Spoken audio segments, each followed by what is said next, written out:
Hello po. Good morning. Magandang umaga po sa inyong lahat. Kumusta po kayong lahat mga kababayan? Ito na nga po mga kababayan. Pag-usapan natin ang mga nangyayari sa Pilipinas ngayon, mga nangyayaring nakawan ngayon, mga matinding corruption. Pero bagong lahat ay balik tanaw muna tayo mga kababayan. Kasi ito, bago nangyari itong iskandalong pagnanakaw sa budget o flood control, ay sinabi na po ito ni Sara mga kababayan. Noong nakaraang taon pa po, pinaliwanag na nito na dalawang tao lang ay ang may hawak ng budget natin, ang budget ng Pilipinas. Ito po ay si Zaldico at saka si Speaker Romualdez. So, wala na tayong mahabang kwentuhan pa at pakinggan na natin mismo si VP Sara na nung nakaraang taon pa ito pinaliwanag na niya bago sumambulat itong karumal-dumal na pagnanakaw sa pera ng taong bayan. Ito na po si VP Sara. Pasok, VP Sara. Ang budget ng Pilipinas ay hawak lang ng dalawang tao. Hawak lang siya ni Congressman Zaldico at ni Congressman Martin Romualdez. Yan ang katotohanan. Halimbawa ko dito, medyo mahaba ito, kaya pagpasensyahan mo.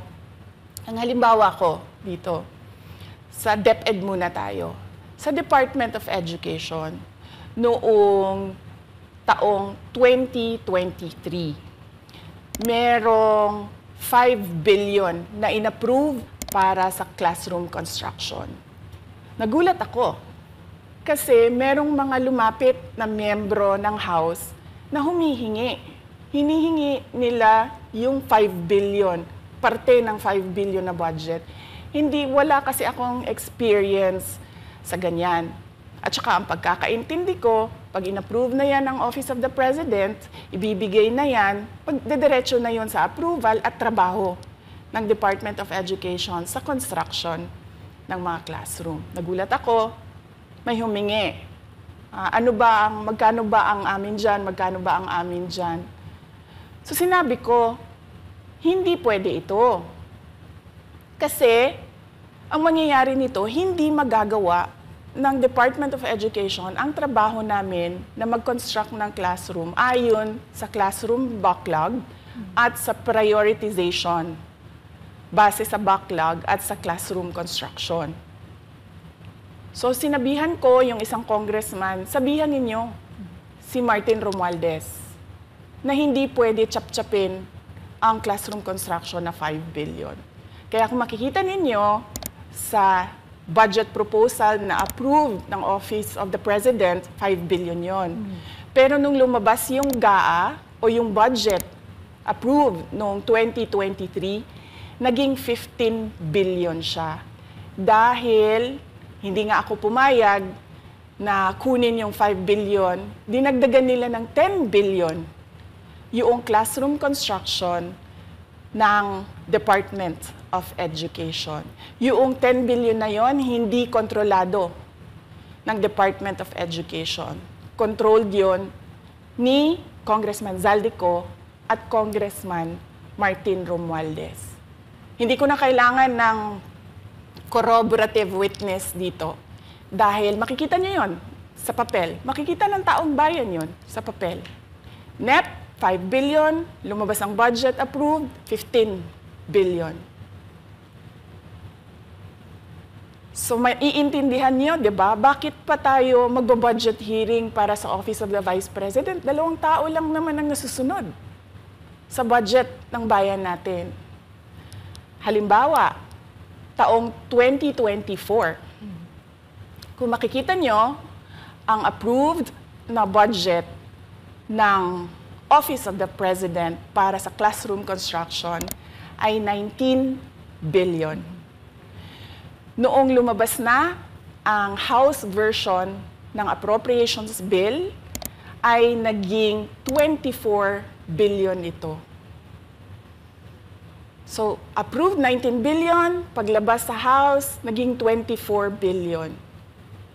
At doon sa 24 billion na yon, kung hahanapin mo sa papel, kinuha nila ang 5 billion ng repairs ng classrooms at nilagay nila doon sa 19 billion para maging 24 billion siya. So ang naiwan sa repairs, sa kawawang mga classroom, ay 1 billion. Kaya, makikita nyo, sa papel, nandyan yan. Naging 24 billion. At hindi lang yan, dahil noong 2023 ay hindi ako pumayag na hindi masunod yung DepEd na rules sa paano mag-classroom construction based on need, ang ginawa ngayong 2024, inattach nila ang listahan na kung saan gagawin ang mga classroom construction worth 17 billion. Makikita nyo yon sa papel. Pagdating namin sa Senate, nakita yun ng mga senador. Tinanong nila ang Department of Education, totoo ba o hindi totoo na galing sa inyo ang listahan ng 17 billion ng mga classroom construction? So sabi namin sa mga senador, hindi totoo. Hindi namin magagawa yung trabaho namin, hindi natin masosolve ang classroom backlog, kung ganito ang nangyayari, pwede ba ninyo kaming tulungan? Yung mga senador naman, very helpful sila. Oo, tulungan namin kayo. Kaya nga, kung makikita ninyo sa interpellation ng isang senador doon sa budget hearing sa Senate, tinanong niya, diretso, galing ba sa DepEd ang listahan ng 17 billion? Galing ba sa DepEd ang listahan na inattach doon sa House version? Sinabi namin hindi. Hindi galing sa amin yan. On record yon. Makikita nyo sa mga videos, balikan nyo yung mga videos. Makikita nyo. Yes, my concern, Madam Chair, Mr. President, under the GAB, I observed that there was an increase in the budget for the construction of new classrooms from 19.6 billion to 24.6 billion. However, this is my concern, which you mentioned earlier, that the repairs and rehabilitation of classrooms was decreased from 6.5 billion to 1.5 billion. I also have information, Madam Chair, Mr. President, that 24.6 billion allocated under the GAB, but only 9.8 billion from the allocation is left to the discretion of DepEd. Kaya hindi ko na kailangan ng witness kasi makikita nyo sa papel. Tapos dumating ang BICAM, walang nangyari dahil ang nasusunod doon ay si Congressman Zaldico at si Congressman Martin Romualdez. Kaya nandun pa rin naka-attach yung 17 billion na ginawang listahan ni Co at ni Romualdez. In fact, balik lang ako konti sa'yo, ha? Kahit yung mga congressman, nakikita nila yung problema ng ginawa nila na pag-attach ng listahan sa budget. Kasi doon sa basic education hearing noong May 2024 ng House of Representatives, merong isang congressman nagreklamo, bakit ang tagal ng classroom construction? Bakit ang tagal? Sabi nung USEC ng DepEd, kasi may pabago-bago sa listahan ng DPWH dahil hindi kami ang gumawa ng listahan. Yeah, Mr. Chair, with respect to the 17 billion in Annex A of the GAA, we are not privy on how the school sites were chosen. So, be it as it may. How is it chosen? I'm not privy to that, Mr. Chair. As, when the GAP came out, there was a 14.7 billion Annex A. Then when the committee, the GAA came out, from 14.7 it became 17 billion. So we are not privy to how the list was generated. So dagdag ko lang yan doon sa confirmation na kinuha nila yung budget ng DepEd at isa yan sa mga rason kung bakit ako nag-resign sa Department of Education.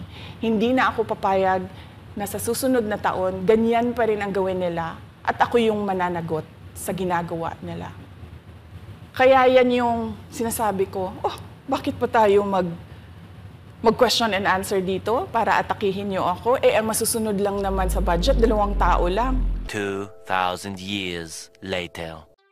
Ilan sa kanila ay sina Terence Calatrava, former Undersecretary of Office of the Presidential Assistant of the Visayas of the Philippines, Kong Roman Romulo of Pasig City, Kong Jojo Ang of Usmag Ilonggo Party List, Congressman Patrick Michael Vargas of Quezon City, Kong Juan Carlos Arjo Aitayde of Quezon City, Nicanor Nicky Briones of Agap Party List, Congressman Marcelino Marcy Teodoro of Marikina, Congressman Florida Robes of San Jose del Monte, Bulacan, Congressman Leandro Jesus Madroño of Romblon, Congressman Benjamin Benji Agarao Jr., Congressman Florencio Gabriel Bemnoel of Anwaray Party List, Kong Leo de Ode Tariela of Occidental Mindoro, Congressman Reynan Arrogancia of Quezon Province, Kong Marvin Rillo of Quezon City, Kong Teodoro Haresco of Aklan, Kong Antonieta Yudela of Sambuanga, Sibugay, Kong Dean Asisio of Caloocan, Kong Marivico Pilar of Quezon City. Sabi ni Senator Marcoleta kahapon, ligtas ka na. Hindi po ito totoo.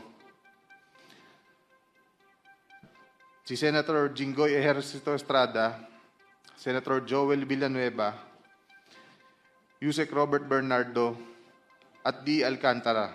Ang sabi po ng boss ko dito ay 30% ang commitment dito. The public who is telling the truth. Sir, nakakita niyo yung intention, ba't kayo sana gano'n ni Fernandez? I really do not know what his evil intentions are. Siguro he wants to get even with me because I was the one who cited him in contempt at pinakulong sa Senado. Sir, it is not true na nagpa-allocate kayo na about 335 million? Yung sa 335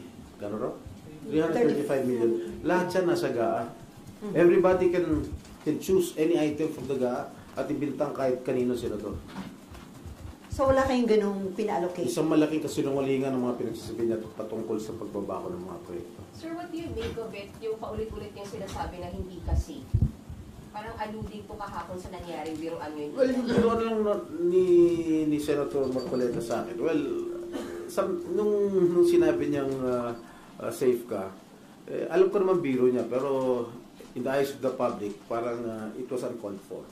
That's why I resented his statement. But sa House ngayon, paulit-ulit sinasabi ni Bryce na hindi well, siguro kinuha lang niya yung kahapon yung pagbiro ni Senator Marcoleta sa akin. Sir, kanina napanood niyo yung... A little bit. Pero anong unang alam niyo, sir? Parang napamura kayo or what?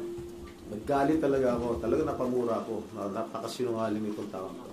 Because first of all, hindi ko siya kilala and I have never met that guy. Just common sense. Really think I will be actively participating in this investigation na nandun siya, nakilala ko siya, nagbibigay siya ng pera sa akin? That's common sense. I should have abstained from that hearing, from this hearing. Malakas ang loob ko dahil I did not commit any illegal act. Sir, naman kay niya ay Si District Engineer Alcantara, he even denied it. Dininay niya yung kay Senator Joel, dinay din niya sa akin. Sir, kinukonekta magkakalala daw kayo ng Maynila pa. Sino? No. Hindi ko siya kilala. Sa Manila? Siguro I met him once, twice, but never an acquaintance. May picture kayo ni DPWH engineer Alcantara, sir. Do you remember that, sir, when it was taken? Sino? No. Hindi ko siya kilala. Sa Manila? Siguro I met him once, twice, but never an acquaintance. May picture kayo ni DPWH engineer Alcantara, sir. Do you remember that, sir, when it was taken? I do not know. I cannot recall that event. Pero sa dami naman nagpapapicture sa akin, hindi ko naman pwede tanggihan. Kung drug lord yun, gambling lord, malay ko naman kung drug lord yan o gambling lord, hindi ko naman matatanggihan kung sino nagpapapicture sa akin. Remember, we are all public figures here. Sir, sasampahan niyo ba ng kaso? Yes, sasampahan ko ng kaso yan. Anong kaso? I have to talk to my lawyers. Will you confront him sa next hearing? If he's here, he's seeking refuge in the house already. Doesn't want to come back here. Sa PNP Custodial Center na daw, sir. I do not know. Sabi ni SP Soso, nagkaroon ng agreement ni Speaker. I do not know. Well, if he's going to be invited or subpoenaed here, then I will confront him. Pero sir, totoo yun, sir, na meron kayo talagang pa-allocate ng pondo sa Bulacan or wala? As I mentioned earlier, lahat yan, line item yan, nasa GAA. Anybody can choose those line items at bintang sa mga senador. Pero hindi kayo nag-recommend, sir, ng budget? No. Wala? No. Ever? No. So, ni-check niyo na, sir, yung GAA na wala kayo doon na. Yes, I think so. I told my staff to check on it. Pero sir, saan siya papunta? Yung I really do not know kung anong intention nitong si Bryce Hernandez. Ang feeling ko lang talagang he wants to get even with me because I was the one who cited him in contempt. Nakita mo naman, napakasinungaling ng tao na yun. I asked him kung siya yung Marvin D. Guzman, alias dun sa, ginagamit niya alias dun sa paglalaro sa casino. O didinay niya, mukha niya yun nandun. Ang laki-laki magpatalo sa casino niyan. Ilang daang milyon kung magpatalo sa casino niya. Saan niya kinukuha yung pera? Oh. Kaya ako naniniwala ako, kahit siguro may ghost project itong Sims Construction, naniniwala ako na totoo lahat ng sinasabi nito eh. Na nagbibigay siya ng limpak-limpak na salapi dun sa DPWH kay Bryce Hernandez eh. Imagine. Ano yung initiative lang niyo ni Bryce? So, may 1,000 good niya na nagkita pa. Well, I do not have any idea. Sir, sorry, yung 355 million, it's in the GAA. You allocated to where, sir? Bulacan? Bulacan niya, nakalagay dyan. 2025 GAA. Listed po siya, na-item sa GAA. Sir, kayo po nagpasok nun, yung item na yun, sir? Ano? Anybody pwede naman mag-choose kung pwedeng ibintang sa mga congressman o mga senador. Lahat yan nandyan. Nasa GAA lahat yan. Pero sir, kung pwede ibintang kahit kanino, basta definitely hindi kayo ano yun. I don't know. No, it's not me. Wala kayo natandaan nagpa-allocate na gano'n. I don't know. Sa dami ng mga mayors, mga governors, mga konsyehal na humihingi sa akin ng mga project, lahat pinaubaya ko na lang. Binibigay ko na lang sa mga staff ko para sila nang magbigay sa mga mayors. Ano lang yung take mo na kung ang gantihan yung nangyayari, matapos pangalanan yung mga congressmen kahapon. Yung mga senador sa kabilang part. Well, your guess is as good as mine. Which is? Baka nagagantihan na lang. Sir, do you think okay pang magpatuloy yung mga hearings sa Congress, saka dito, o dapat sa independent na lang para walang ganyan? I do not know what, as far as I'm concerned, the investigations that we are doing here in the Senate is in aid of legislation. Pero magpa-participate pa kayo, sir, ngayong pinalitan na din yung Blue Ribbon Chair. Yes, of course. And welcome development, sir, na si Lacson na Oh, yes. Si Senator Lacson naman is a very straightforward person. He's incorruptible. Sir, you be part of the minority na po. May minority leader na po ba kayo pag-usapan? Yes, si Senator Alan. napag-meeting na. So, wala kang intention lumipat sa majority, sir? Not as of this moment. Sir, sino-sino kayo sa minority? Siyam. All Lahat yung mga hindi bumoto. Ako, Senator Bongo, De La Rosa, Padilla, Marcos, Escudero, Villanueva, Marcoleta, and Alan Peter.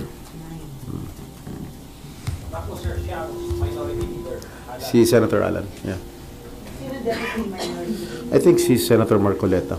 Ano po yung committee na in-offer po sa minority? Oh, wala pang in-offer. Sir, Committee on National Defense, ibibigay na kay Senator Bongo. Hindi ko alam. Maybe. That's the, yan ang prerogative na majority. Wala kang hinihingi na committee. Wala ko. Siyempre, I've been with the minority since I entered the Senate in 2004. I was a member of the minority then. Si Senator Nene Pimentel pa ang aming minority floor leader. Siyempre, lahat yung mga leftovers ng majority binibigay sa minority. Ganun talaga. Bagong minority gap, parang mo i-describe, hindi naman maging obstructionist. No. We will cooperate. We will cooperate with the majority. Na lumantad din sa hearing. Sen, lumantad din po sa hearing sa House na may convo po si Vice Fernandez with a certain Beng Ramos. Okay. Yung convo po is about nyo sa kukunin na yung